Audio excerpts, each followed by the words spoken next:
Hi, it's Catherine. So I would like to make a video each month talking about the books that I've enjoyed most in the previous month, specifically if there are ones that I've not made full reviews about or haven't talked about in separate videos. Some of my favourite books so far this year are ones that I've not talked about at all on my channel because they're either not recent releases or they've just not fit into like a recommendations video that I wanted to make. But I don't want to completely overlook them, so I thought that this format might be a good way to talk about in slightly shorter format the books that I have been enjoying each month. And I don't want to make a full wrap up every month because there's not always something enlightening that I want to say about every book that I've read, so I think just choosing my favourites is the way for me to go. There were 4 books I read in April that really stood out to me, and 2 of them I have made full separate reviews on, so I'll only mention those 2 briefly. The first one is Sight by Jessie Greengrass, which has just been shortlisted for this year's Women's Prize for Fiction. I'll link my review above and in the description of this video, but briefly, it is really an extended musing on the conditions of pregnancy and motherhood. It doesn't have a great deal of plot and the writing is quite academic in style, but I don't think it was clinical in a kind of emotionally removed way. It was very human. It was talking about these really tough decisions that women have to make about their bodies and their lives, and it does so in a really innovative way. It's talking about this really common issue of pregnancy, but in a way that I've never really seen before done in a novel format. I really appreciated its innovative style and its unique tone, but it's not the kind of book that is going to remain with me for its emotional resonance, and certainly not for its plot. It's the kind of book that I really enjoyed as I was reading it, but maybe isn't going to be the most memorable for me. Second is Circe by Madeline, which is probably my favourite book I read in April.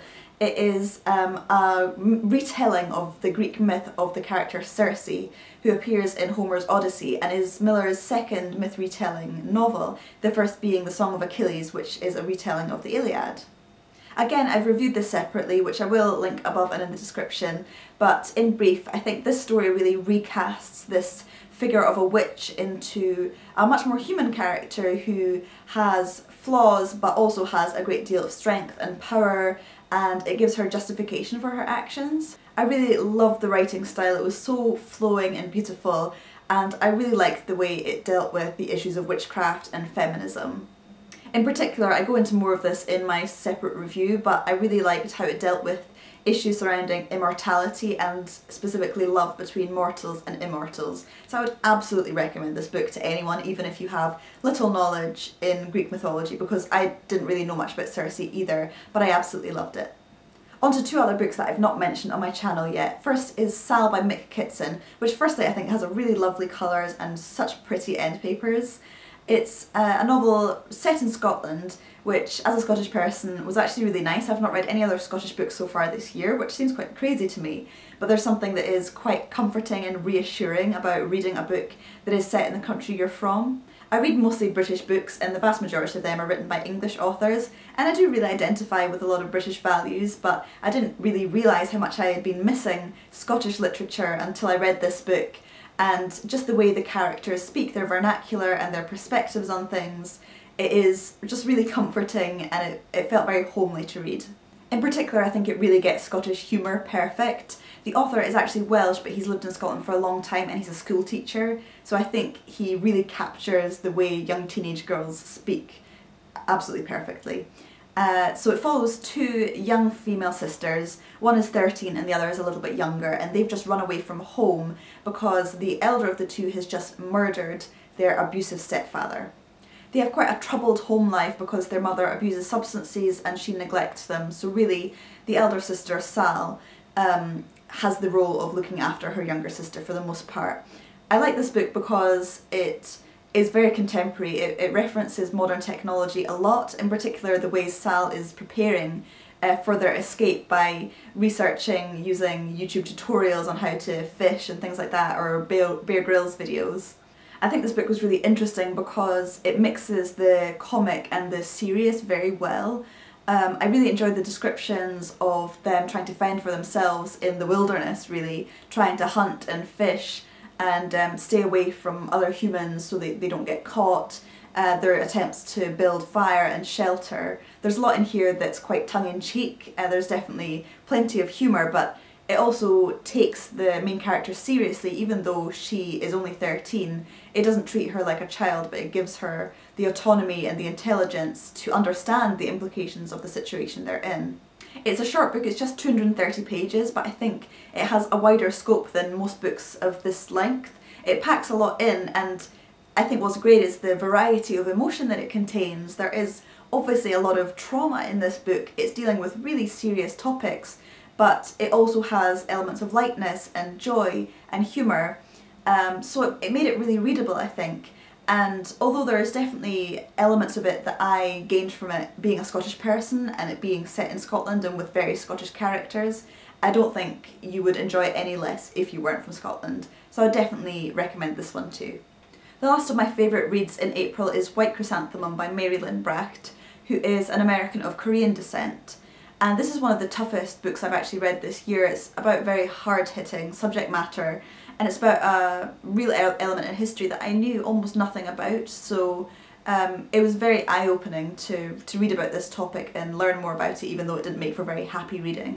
This is another book about two young sisters, although this one's set in the Second World War, and these sisters live in a small community in an island off the coast of the Korean peninsula, who are in a community of divers who dive for shellfish for a living. This was during a time when Korea was occupied by Japan, and the older of the two sisters is kidnapped by a Japanese soldier very early into the novel to be sold into prostitution for the Japanese army. And it's estimated that 200,000 Korean women were kidnapped in this way and became what's known as comfort women.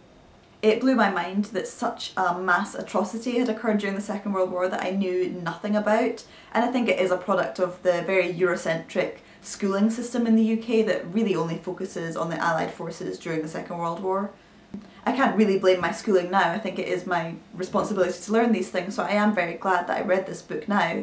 And I think it's particularly relevant even now, so much time after the Second World War, because it is still a very contentious issue between Korea and Japan, and it was only in 1993 that Japan even acknowledged the fact that these comfort women existed, and only in 2015 that they agreed to set up a fund to help the surviving comfort women.